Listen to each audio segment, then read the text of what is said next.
Motor oil hung in the air like a stain that wouldn't wash out. The ceiling fan pushed Texas heat down onto the scarred kitchen table. Red plastic cups lined up in a neat little formation. I set my patrol cap on my lap, 2 fingers pinching the brim the way you hold onto a thought that wants to slip away. The stove popped. A streak of BBQ sauce dried dark on the rim of a plate. Outside the window, the sky slid from orange to purple, like somebody dimmed the lights on a parade field. "Don't come to the wedding," Linda said without turning, knife hitting the cutting board with finality. "Let's keep things tidy. The groom's side is particular." Her voice wasn't a blade, it was a steel ruler. Straight, cold, still managed to hurt. Brent snorted from the other side, truck grease shining on his fingers. I stared at the smear, remembering nights on my back under a pickup, oil tapping through my gloves, my spine locked stiff as plate steel.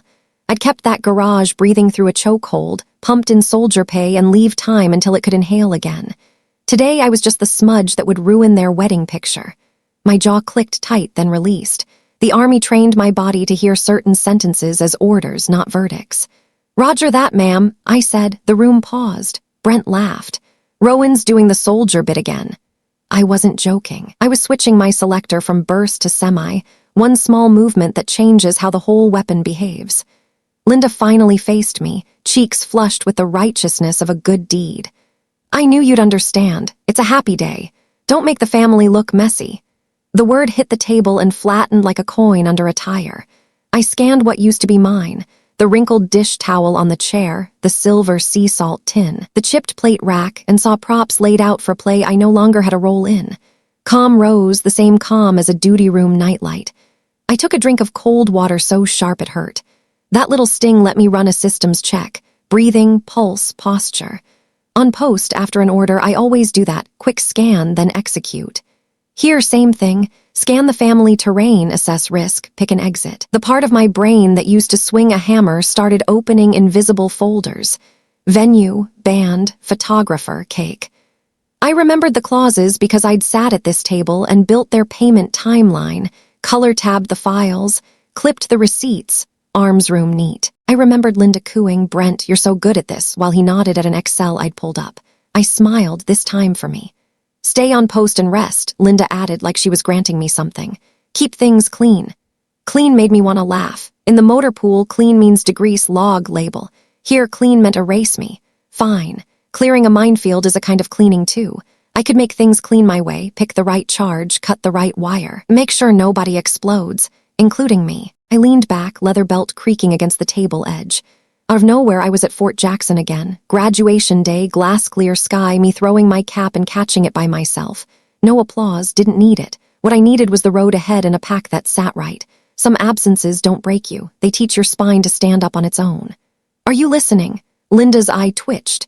"Do you understand this is for everyone's good?" I looked her in the eye. "Yes, ma'am," I said, soft as a wool blanket, steel underneath. "For everyone's good."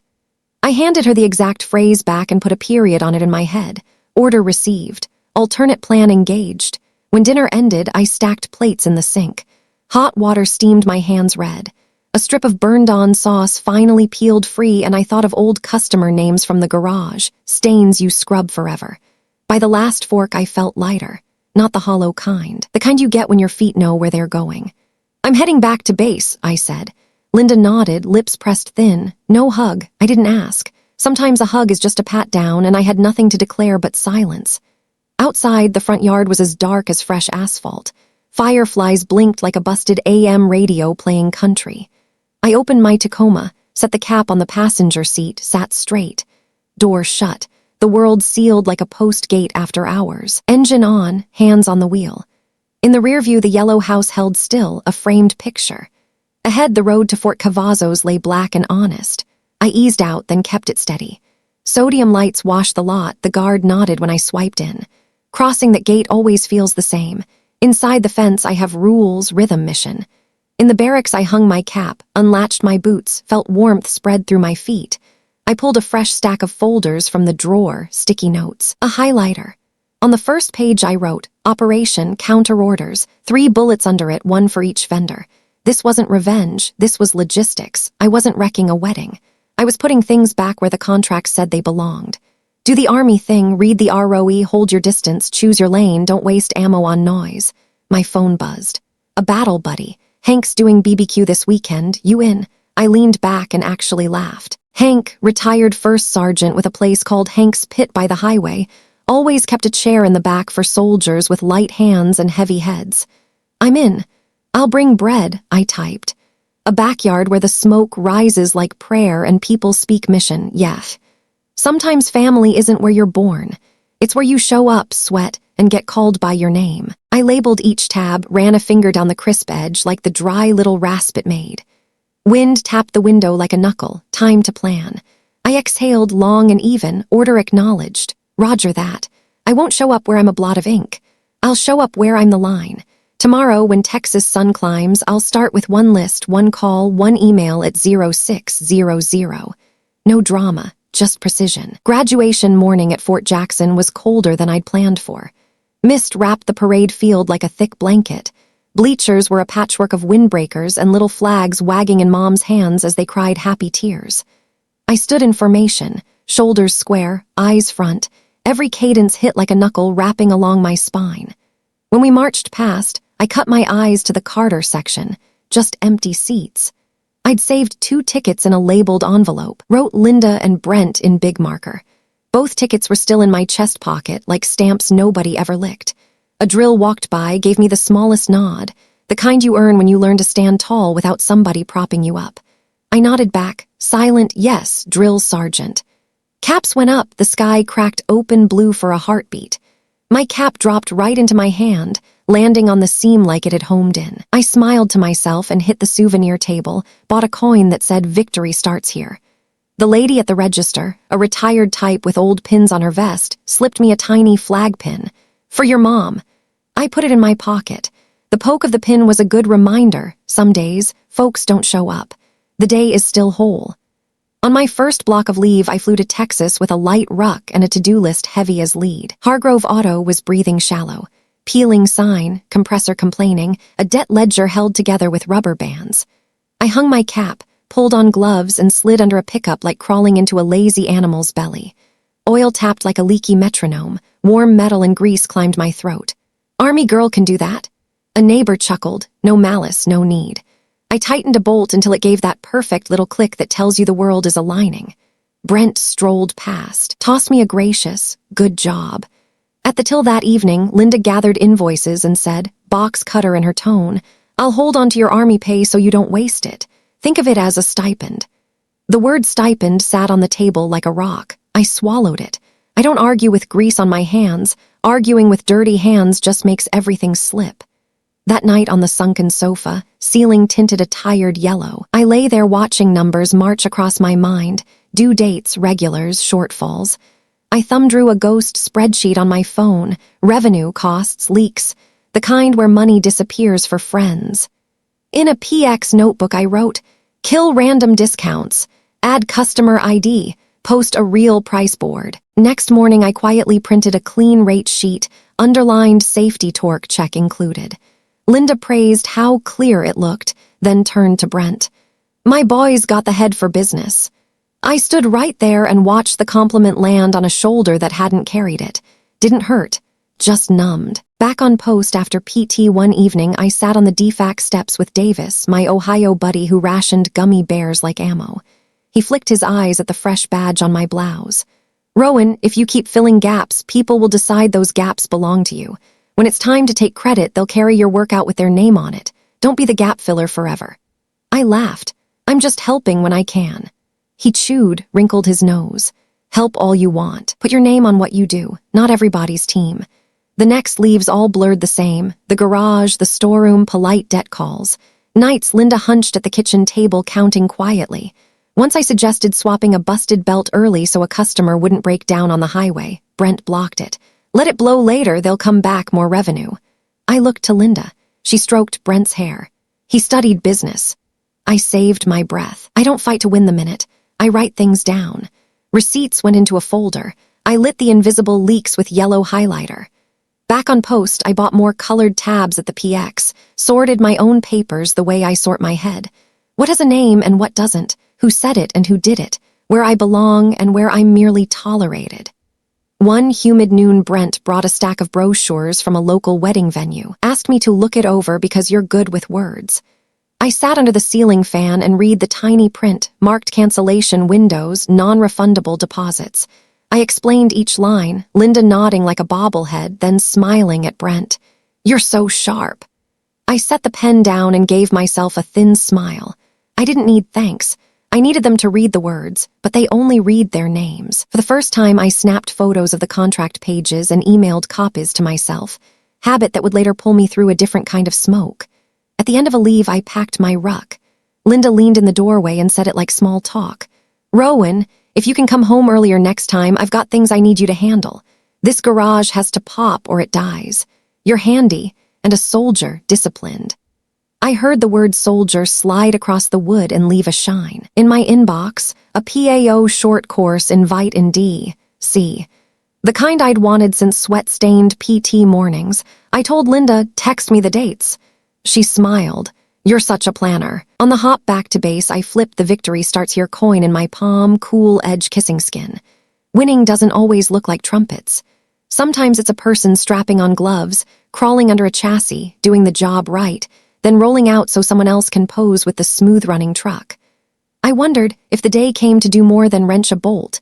If I had to rebuild the whole pipeline, would I have the stamina? My chest answered on the exhale. Yes, I would, but I'd start engraving my name on every bolt I turned. After that, every time I hit the barracks, I practiced pen before hammer. Read the ROE, check the checklist, ask what's the objective. At the Hargrove place, I did the same. Every invoice, every contract, I marked like a map. I didn't know those yellow lines would become the cleanest scalpel for a surgery later. Operation Iron Wrench, pulling the garage off life support. One night Linda called, voice tight as an overtuned string. Rowan, come home. If you don't, it'll be too late. The PAO email glowed on my screen. My fingers hovered over reply. 2 universes waited. I took a breath. Some fights you pick now before the frame rusts through. The PAO course invite to D.C. was still glowing on my screen when my phone buzzed for the 3rd time. Linda wasn't crying. Her voice was tight as a snare drum. If you don't come home, the garage really will shut down. I stared at the cursor blinking in the reply box, at the opportunity I'd wanted since those sweat-soaked PT mornings, then clicked close.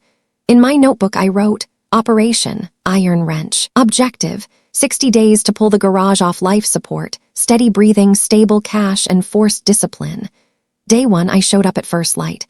The roll-up door screamed metal on metal. The concrete was slick with oil, ghost footprints everywhere. Eddie, the old hand, saluted me with half-awake coffee. New boss. I grinned and offered my hand. Nope, I'm the one who sweeps first. And I did, dragged the shop into alignment like I was straightening a crooked platoon. Dark corners coughed up bent nails, snarled cords, spark plug boxes married to plastic caps. I taped a sheet to the wall, safety clean count. Without discipline, nobody gets saved. Week 1 was logistics. Bulbs replaced, bays taped, caution stripes down, checklists for before, during, after every shift. I printed a real rate board, labor separated from parts, safety notes in bold. I built a log for appointments. Customer ID complaint, time on bay. Linda watched, nodding. You're so organized. I pointed at the whiteboard. Organization is nothing without procedure. Sign here. From now on, any discount needs a signature. She hesitated, then signed like authorizing a mission while questioning her troops. Week 2 was technical. I crawled under cars until my back felt like rucking asphalt.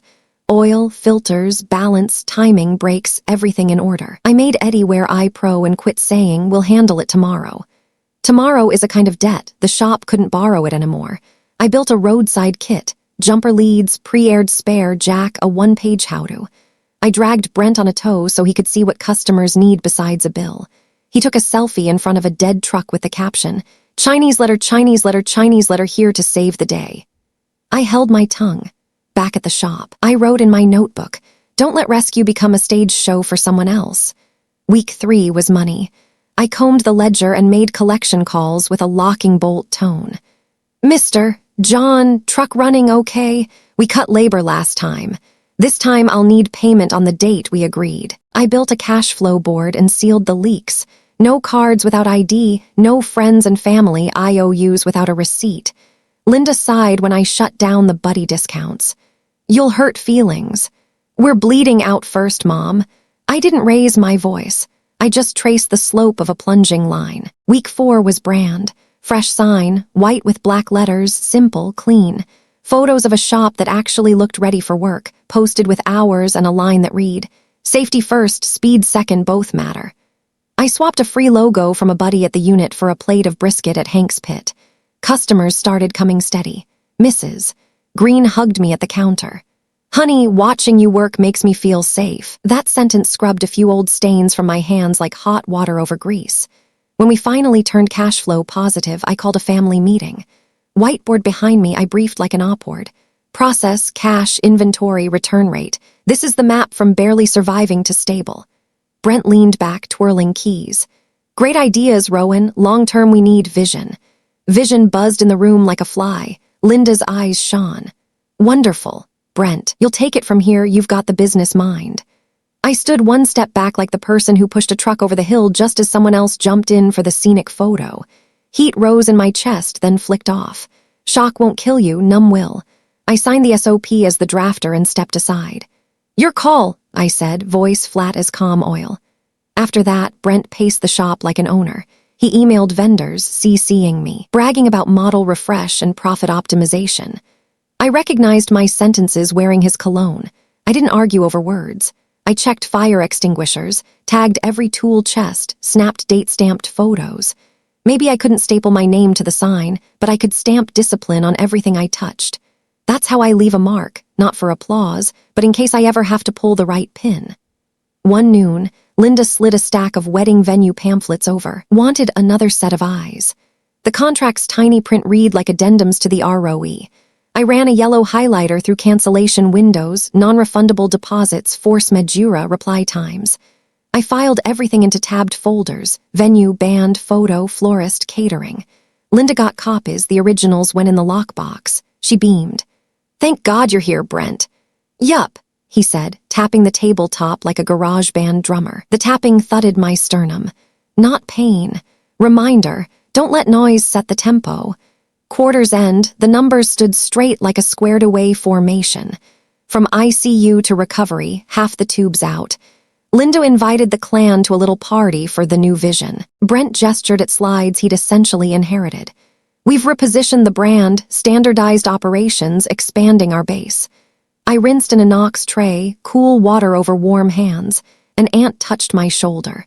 "Rowan, the army must teach useful stuff." "Yes, ma'am, how to clean a battlefield," I said and smiled. "I don't need a stage. I need an exit route." That night back in my old room, I flipped the victory starts here coin. Today's win looked odd. I saved something without my name on it, then watched my name slide off the page. But I had another skill, orderly withdrawal. I boxed my old mechanic's gloves, shelved them, threw a cloth over the top. I didn't throw them out, just archived a version of me. I photographed every vendor agreement, scanned them to my private email, set calendar pings for every cancellation deadline. Somewhere in the walls I heard a hairline crack, not loud enough for civilians, loud enough for a soldier to angle an ear. A fault line, forecasting weather. By morning, Brent was peacocking in the family chat. "Everything booked, wedding of the year." Linda Hart reacted. They picked flower colors, playlists, car lineups. Nobody mentioned the person who wrote the checklist. I didn't need them to. I pulled the folder, flipped to venue, and ran a finger down the tab, chic, dry and decisive. The map was in my hands. If the choice ever came, be the backdrop for someone else's photo or preserve myself, I wouldn't choose backdrop. My palm settled on the glove box. Old leather felt dry warm like a memory cooling on the counter. I killed the shop lights and stepped into the Texas dark, thick but transparent. I tilted my head and breathed. Operation Iron Wrench. Patient stabilized. Who keeps the chart and who signs attending? Not my lane. I kept copies of every page. Maybe the patient would turn on the doctor. Maybe not.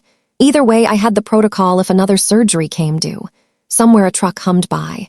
I pictured the gate on post where every order has a signature and an effective time. Not here. Here, people sign with feelings and the effective date is whenever. I twisted the key, locked the door, pocketed the ring. In my head, a small contingency plan flicked on like a dashboard bulb. If the day comes, execute counterorders. I wasn't praying for that day. I'd simply learned how to love and be ready at the same time. I woke up early to a barracks room that still smelled like night and detergent. On my desk, the color-tabbed folder sat tight as a stitched seam on a uniform. I wrote 2 lines on a sticky note. Objective, shut off money flowing the wrong way. Row, use clauses only, no arguments, everything in writing. Coffee, deep breath, caffeine hitting my tongue like a bugle. 0600, I picked up the phone. This wasn't revenge. This was logistics. Call 1, the venue. Contract open, fingertip on the cancellation window. 14 days out, 80% refund minus the hold fee. Front desk voice still half asleep, polite by muscle memory. Want to move the date or transfer the booking? No, I said, steady. This is formal notice under clause 4, 2. Please confirm refund in writing within 24 hours. She stalled to check. I fired the prepped email, scans attached, yellow highlights on the clauses. Closing line, failure to confirm will initiate a chargeback per section 4. 2 and service SLA. Send. Keep the words clean words get clean results. 0615 the band, smaller deposit, squishier terms. The lead came in hot. Groom's family says we're on, who are you? Payer of record, holder of the original contract, party issuing cancellation. I rattled the clause number, date, and transfer receipt. He deflated. What refund are you asking? Per 3, 1, 70% inside 7, 13 days. Sigh, the kind that floats across a rifle lane, target acquired. We'll confirm, he said. In writing, I added. 10 minutes later, his PDF hit my inbox. I parked it in band, renamed with date time like labeling ammo. 3rd, photographer, young, steady voice. I turned down another gig for this. I read clause 2. 4 allowed, 10 days out, 75% refund, return spare memory cards. I added, I'll refer you if I can. Silence, then yes. Email sent, confirmation received. Each vendor that clicked into place felt like torquing the right bolt, the little snick that frees a whole mechanism. Florist, owner was braced. Groom's mom says I started. Have the flowers been built? No, materials ordered. Clause 5, 3, within 10 days, 80% refund minus actual materials. Please send those invoices. She sighed and reread the contract. I kept my voice warm, not aggressive. When the scans arrived, I replied, thank you. I hate last-minute cancellations the way you hate junk fees. A beat later she wrote back, you in the army, you talk like army. I laughed. On post we learned that kindness and discipline are not opposites. Kindness is a kind of discipline. Cake and MC were the last 2 threads.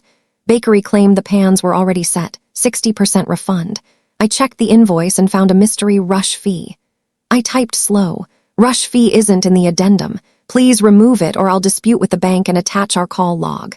10 minutes later, corrected bill and an apology. The MC came in prickly. Why not let the groom's family handle this?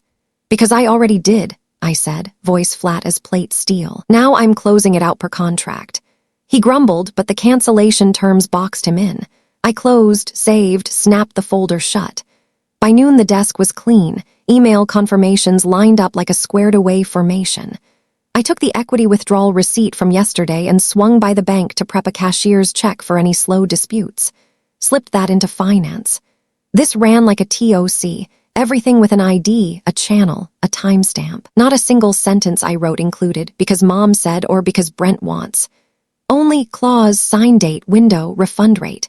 A drill had once told us when the noise spikes, go back to the checklist.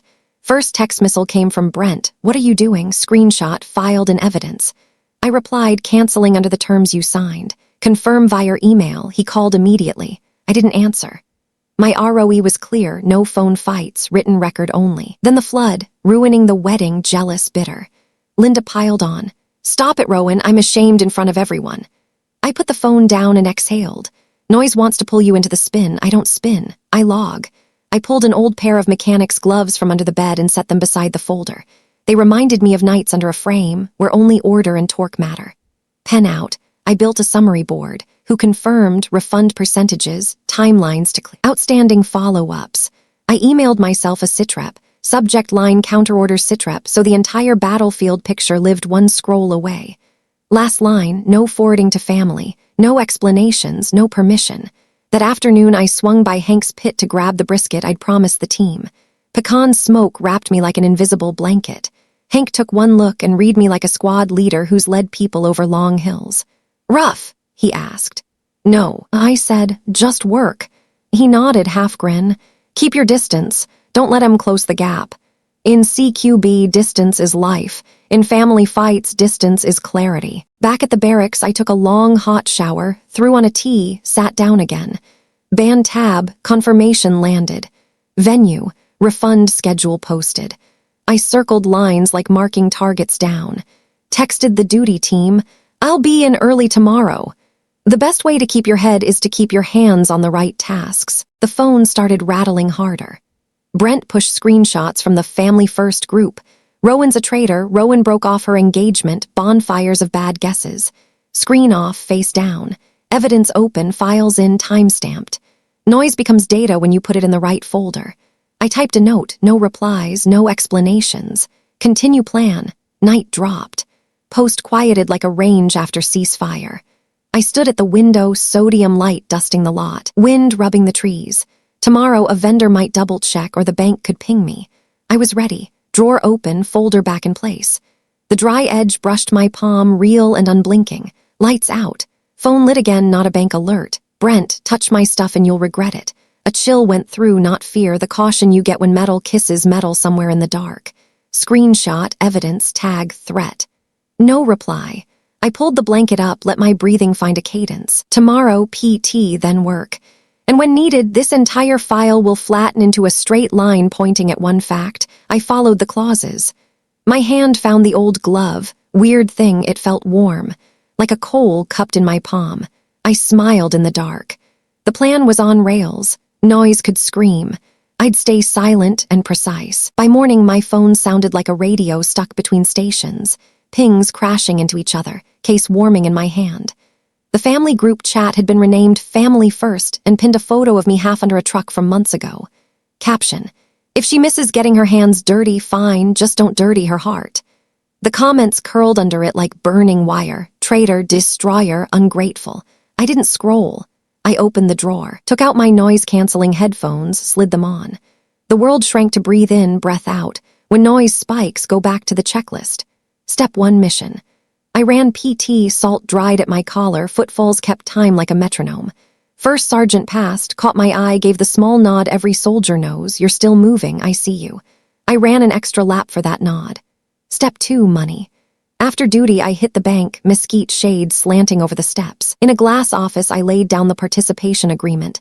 Simple equity contract, my signature, Linda's, dates, percentages. Banker Reed called a manager, no shake in my hands. I'd learned not to shake while reading clauses out loud to cranky vendors. Manager nodded. You're withdrawing your share. Under Section 7.2, no contest termination. I want a cashier's check. Pen slid, printer whined, the check landed like a verdict. I filed it in finance, tight. Outside, I paused in the sun with that heavy paper in my pocket. It felt like a bone that finally set, solid and a reminder of where it broke.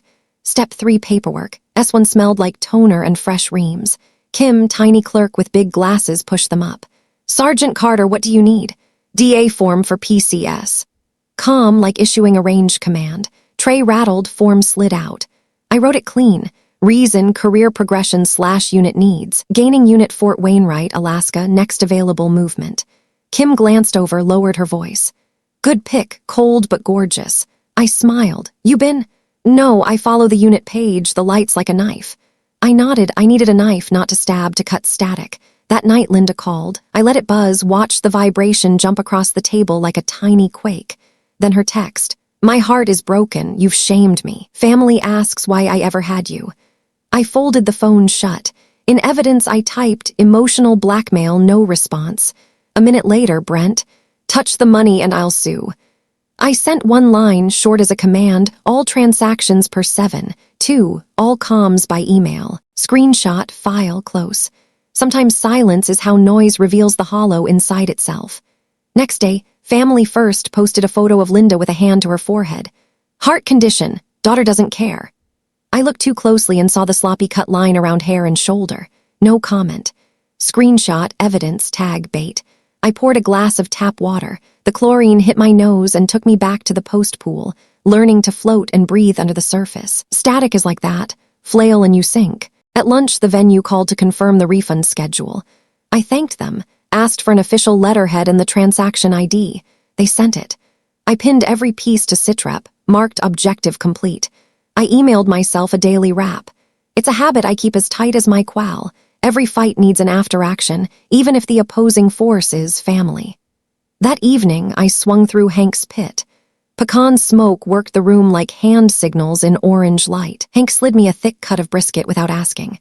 "Distance holding," he teased. "Holding, they're throwing rocks over the fence. Good fences are for wind chimes, too," he winked, nodding at the tin strips that went tink-tink on the porch. "Wind will drown the throwing."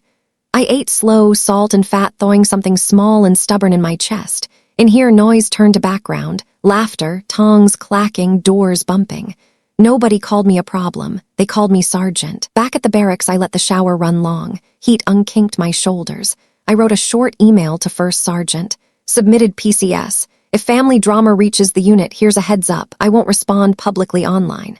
He replied faster than usual. Received. Keep your lane. We got you. My hands rested on the keys in a quiet only people feel when they're standing in their right lane.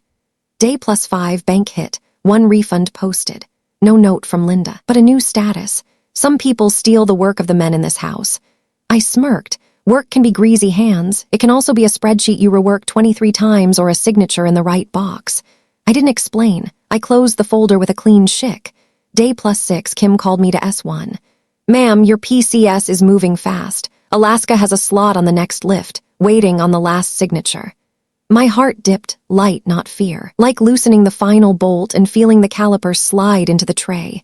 I thanked her and stepped outside. Texas sky looked forged. Sun felt like a promise nobody had signed yet.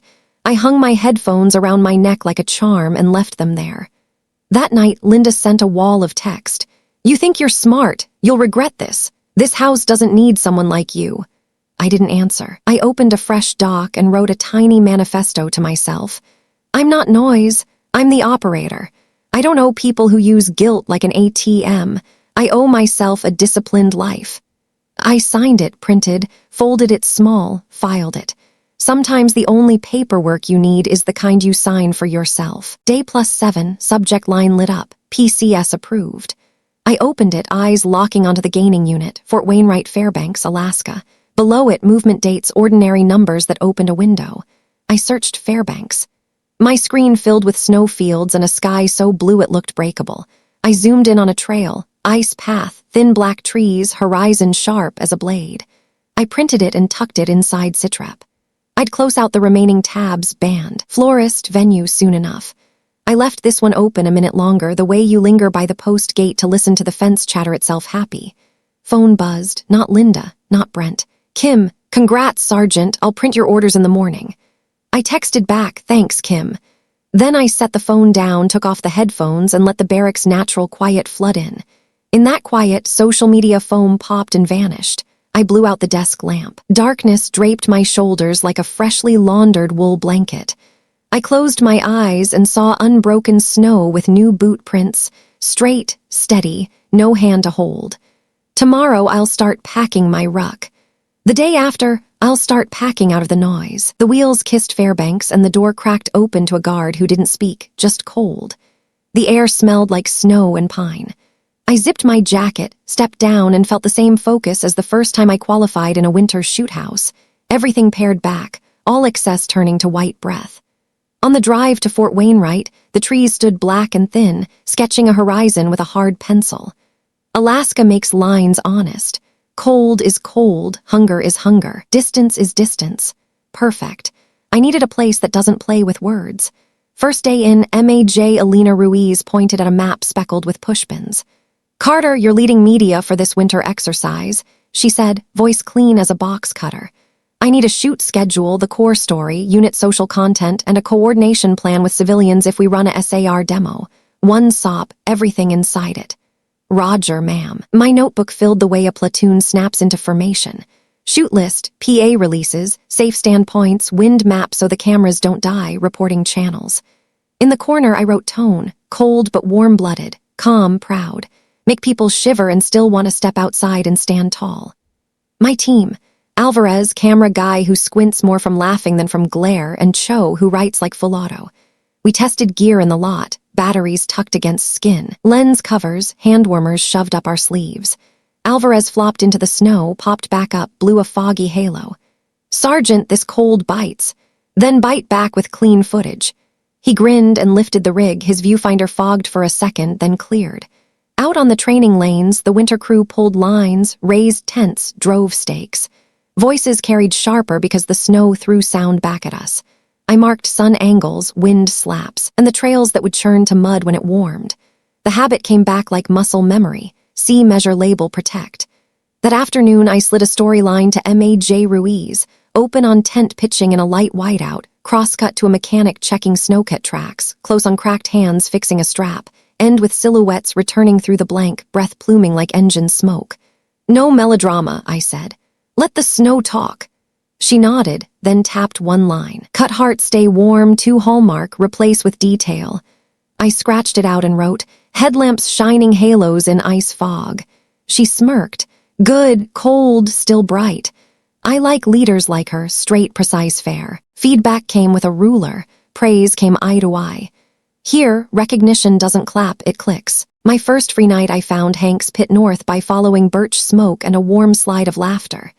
Hank Miller, retired 1SG, wore a black apron, forearms mapped with tiny burn scars from decades of steel grates and hot iron.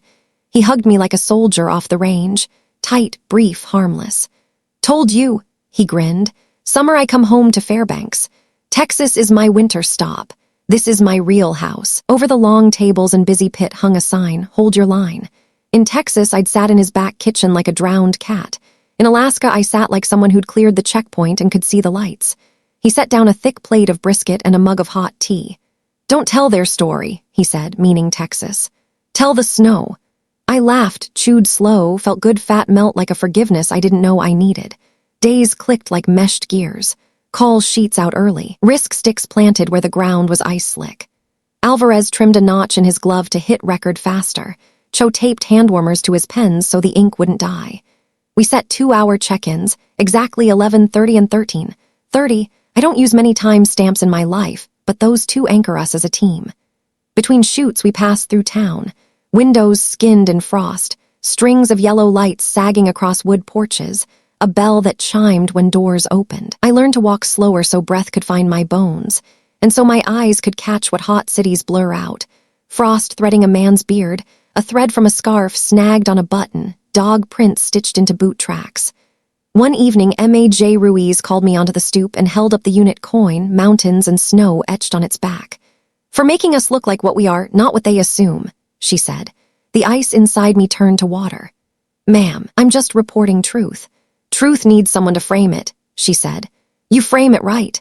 I pocketed the coin where I used to stash 2 unused graduation tickets.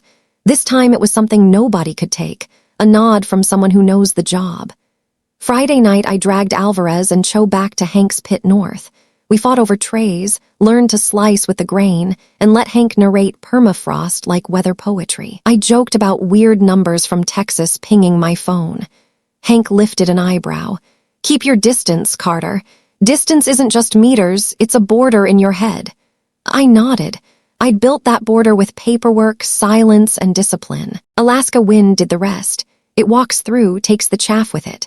On the nights I didn't sleep early, I patrolled the fence line, snow crunching under boot heels. Barracks glowed butter yellow, soft across the hard. I thought about the garage and the folders I'd closed, the clauses I'd swung like an e-tool to cut a snarl. No grudge left, just the steady relief of a vehicle finally aligned. I'd brought my old mechanic's glove north. It hangs on my coat hook as a charm that says, "It's not enough to know how to torque. Learn when to drop the wrench." Final week, we staged a SAR demo. 2 winter soldiers hauled a litter through the gray. Alvarez backpedaled. I caught his sleeve so he wouldn't eat snow. Cho speed-read the press release, swapping heroic for trained and ready. Exactly right. We don't sell cheap hero, we sell readiness. The video posted and locals commented, "Thanks for serving with little blue hearts." I don't live for blue hearts, but in a cold sky they look like small fires. Sunday afternoon, I opened the barracks mailbox and found a thick brown envelope, the kind clinics and lawyers use. The handwriting leaned the way it leans on old Christmas cards. Linda. She'd added urgent to the address line. My pulse didn't jump. I read urgent like a slippery road sign now. Slow down, keep the wheels straight, don't slam the brakes. Paper felt cold through my glove. In the distance, the mountains went dark purple, old border lines. Wind flicked the little tin wind chime Hank gave me. Tink. I inhaled. The envelope lay quiet in my hand. No teeth, just history. I turned back to my room. On my desk, a box cutter and an empty folder waiting to put it where it belonged. I wouldn't rush it. Morning, with more light in my head, I'd open and dissect it like any document. Highlight, analyze, map, cold air, clear mind. Then I'd choose my route, like always. Alaska light came in like a blade, cutting across my desk. I set the brown envelope on the wood, laid a box cutter next to it, and slid an empty folder over labeled family, legal/medical. Steam from my tea fogged the paper's edge. Before I opened anything, I wrote a sticky note. Objective, verify, categorize, respond briefly, set boundaries. Row, no money, no phone calls, written comms only. I inhaled like it was a range day, then drew a clean cut. Paper whispered. Inside, a 3-page handwritten letter in Linda's tilt. Page 1, urgent heart trouble and hospital bills. Page 2 went soft attack. I fed and housed you, now I need you. Page 3 sharpened. If you don't send money, I'll tell everyone you abandoned your mother. A fuzzy invoice was clipped on, no hospital logo, no patient ID, dates floating like driftwood. I wasn't surprised. The day Family First posted that staged heart photo was the same day my refund notice came through. I'd been waiting for this move. I spread the pages, grabbed my yellow highlighter, the same one I use on contracts, and worked it like intel. Left margin, timeline. Letter says ER last week. Fake bill says 2 months ago.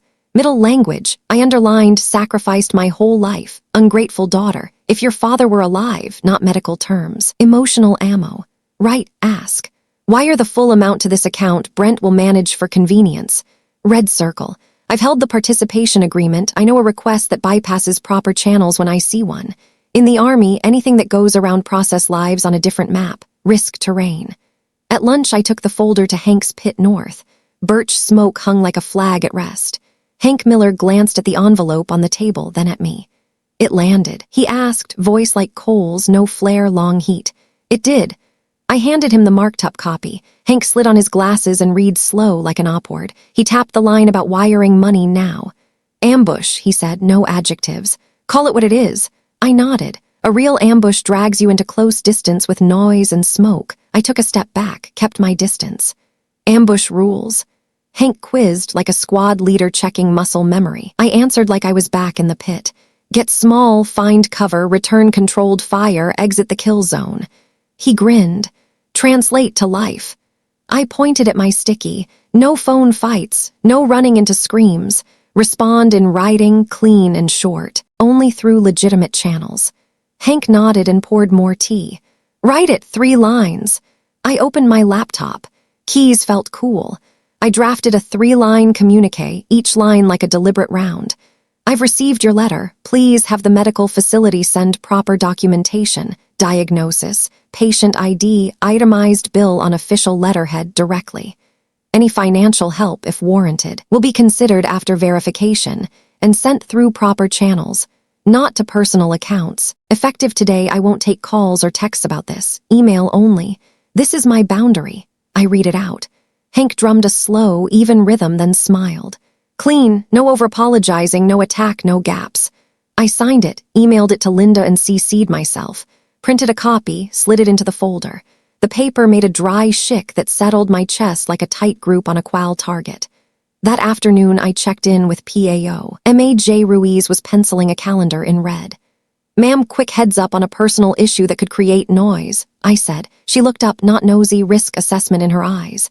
In 30 seconds, I laid it out. Letter from Texas, money ask, my written response, boundary set. Anyone contact the unit directly? She asked.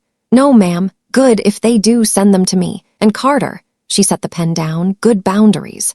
Her compliments don't come with bows, but it felt like zipping a tent right. Fabric tight, wind shut out. Snow fell that night the way people whisper when they think nobody hears. 2 calls from a Texas number. I let them ring. Voicemail spilled Brent's voice, family, honor, unfilial, weaponized nouns. I hit stop at word 5, filed it under evidence as voicemail, emotional pressure. Note, no reply, auto-delete contact. In settings, I blocked Brent and 3 stray numbers. Hitting block didn't feel like revenge. It felt like shutting a security gate after curfew. Morning brought an email from Linda. No medical documents, just a longer message heavy with "you owe me," ending with "if you don't send it, you're not my daughter." I sat very still, listening to the heater's steady breath. I remembered a Texas night rinsing in a Knox tray under a calm stream. Same quiet now, the quiet of recognition. Titles mean something only while meaning is shared. Once meaning is up for sale, a title is just a weapon. I hovered over reply and typed one sentence that was shorter than my own minimum standard. "I've stated the verification requirements and valid channel. I won't respond further on this thread without medical documentation." Send. Done. I pulled the unit coin M.A.J. Ruiz had given me and turned it between my fingers. On the mountain side, light ran in a thin line. Was I getting too cold? Hank's voice came back. "A boundary isn't a wall, it's a line. Lines make maps." I drew a tiny line on my sticky and labeled it perimeter, the space I guard. Nobody crosses without proper papers. That afternoon, Alvarez and I went to the tree line to grab a quick segment for the internal reel. Wind slapped, snowflakes like sea salt. He clicked the camera off and asked, "Sergeant, people here say silence is loud. What do you hear in it?" "Through black spruces and a lead gray ridge," I said. "I hear me, and I hear noise fall short." He nodded, scarf up, smile glowing through frost. That evening I returned to Hank's pit north. The place was fuller, snow people coming into thaw. Hank pushed a small tin wind chime across to me, 3 plates stamped, "Hold your line." "Hang it by the door," he said. "So you remember wind should be the only reason it makes noise." The tin felt cold, then warmed under my palm. "Yes, First Sergeant," I grinned. He lifted a brow. "Retired First Sergeant." "Roger that," I corrected. Retired. Back in my room, I hung the chime by the window. Alaska nights aren't black. They're bottle blue, dotted with white that falls without sound. I opened the folder, slid Linda's letter into a sleeve, stamped case pending, crossed it out, then stamped case closed, awaiting proper docs. On the edge I wrote, "Not debt. History." The zipper on the sleeve made a dry, final rasp. Desk lamp off. The chime ticked once like a period. Before bed, I took a slow lap of the room, as always touching the old mechanic's glove on the hook. It's the piece of Texas I kept, not to remember pain, but to remember technique. In due out log lock. I cracked the window. Clean cold touched my face. In my head, those 3 lines stood watch like sentries. On the far side of the fence, noise can still throw stones. On this side, I'd built a wall out of paper and discipline. In the quiet behind it, I could finally hear my own voice, clear, straight. Alaska taught me silence has shades. Some mornings the sky is so white your eyes have to draw the border themselves. Some nights snow falls like the sound of a pencil being sharpened. I get up early, make coffee, watch steam cloud the window and clear again. On the hook by the door hangs my old mechanic's glove, the one thing I carried from Texas, folded like a pocket map. I touch it on my way out, a private oath. Go in, do the work, step out. Log it, lock it. In the PAO shop, the walls carry winters we've already survived. White tents, guy lines, silhouettes swallowed by fine snow. Alvarez strolls in, hair a little longer, camera hugged to his chest. "Sarge," I posted yesterday's cut. "Locals want a behind the scenes." Cho drags a chair over, drops a folder, and floats the question about going warrant. I sit between them like 2 different lamps, one warm, one sharp. "You want warrant? Write a self-assessment." I tell him. "Don't pretty it up, include the parts that still stick. Good isn't the same as flattering, it's the same as honest." He nods, face serious, eyes bright. I remember counting small stacks cash at the garage years ago, hands slick with grease while my head fought to stay clear. I'm not going back there, but I kept the technique that pulled me out of the noise. At lunch, I pass Hank's pit north. Birch smoke hits like a favorite song. Hank lifts a long knife, carves a slice of brisket, spins the blade like someone spinning a rare coin. "SFC Carter," he grins, hammering each letter like a nail. It still sounds new in other people's mouths. "We're lighting the outdoor pit tonight," he says. "Orphans Thanksgiving Summer Edition." His way of saying soldiers don't have to wait for November to need a common table. I promise bread and pickles, he winks. "Hold your line." "Yes, First Sergeant," I answer, half joking, half not. That afternoon, I take the rookies to shoot SAR training. A young woman, Ray's still breaking in her gloves, asks, "Sergeant, if your family doesn't back you, do you have to become someone else?" I stop, straighten her camera strap. "You don't have to become someone else," I tell her. "You just have to become the version of you that isn't for sale." I point toward the timber line where light slices thin as ribbon. There's a path out there with footprints already on it. Step in if it holds. If you sink, step back and pick firmer ground. People aren't good because they take the hardest route. They're good because they know when to change it. By sundown, the yard behind Hank's pit north is lit.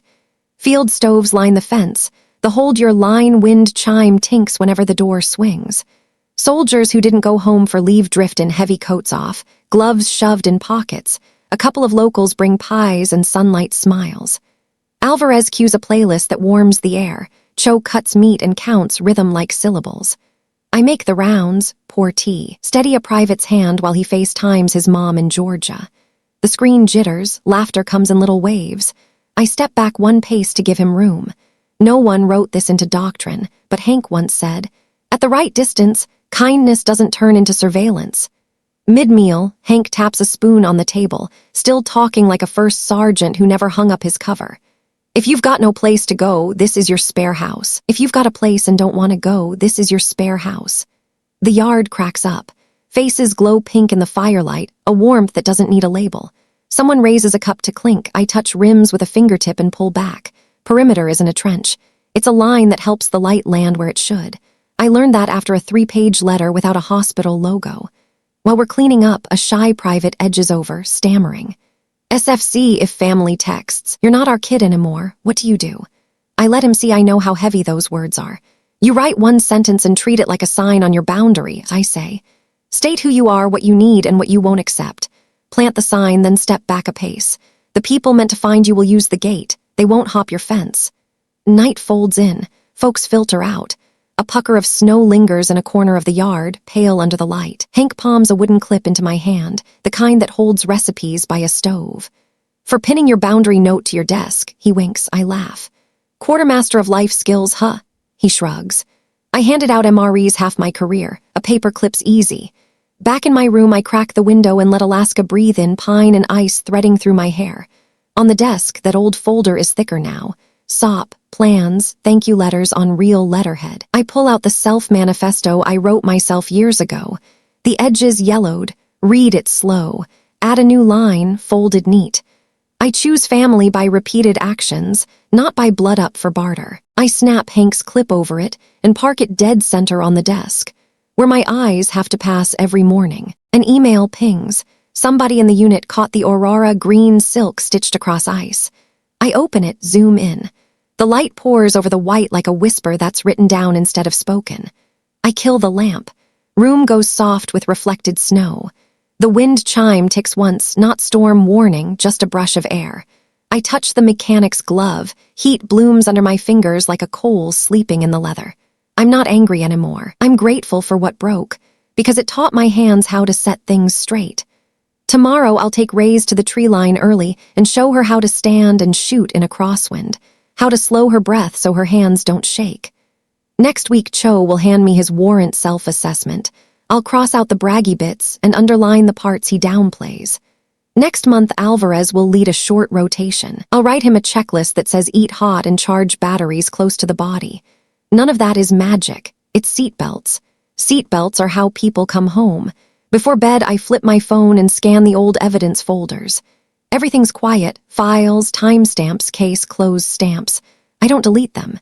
History isn't for reopening wounds, it's for remembering the way out. I set the phone face down. Outside, snow thickens without a sound. I lie still and feel the silence open like a flower. White silence isn't punishment anymore. It's a sun-warmed blanket that smells clean. I pull it up to my chest, breathe in, breathe out. Ahead is a white trail, straight and sure, no hand-holding required. I walk it. My boot prints link up, even, steady, and fade behind me to the softest thank you I've ever heard. Snow falling.